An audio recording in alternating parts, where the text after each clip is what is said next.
Hello বন্ধুরা, আশা করি তোমরা সকলে ভালো আছো। তোমাদের সামনে নিয়ে এসেছি নতুন একটা রেসিপির নাম হচ্ছে fish ball in hot garlic sauce.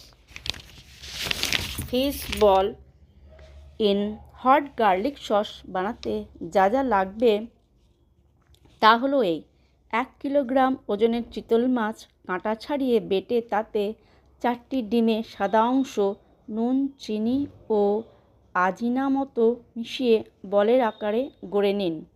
ফুটন্ত জলে ভাপিয়ে নিলেই তৈরি fish ball.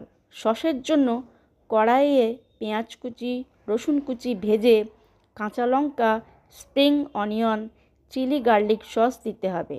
সসে fish ball toss করে স্প্রিং অনিয়ন ছড়িয়ে নিন।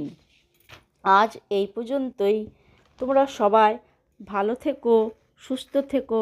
আবার আসবো নতুন কোনো রেসিপি নিয়ে। রেসিপিটাকে লাইক, শেয়ার, সাবস্ক্রাইব করে দিও। নমস্কার।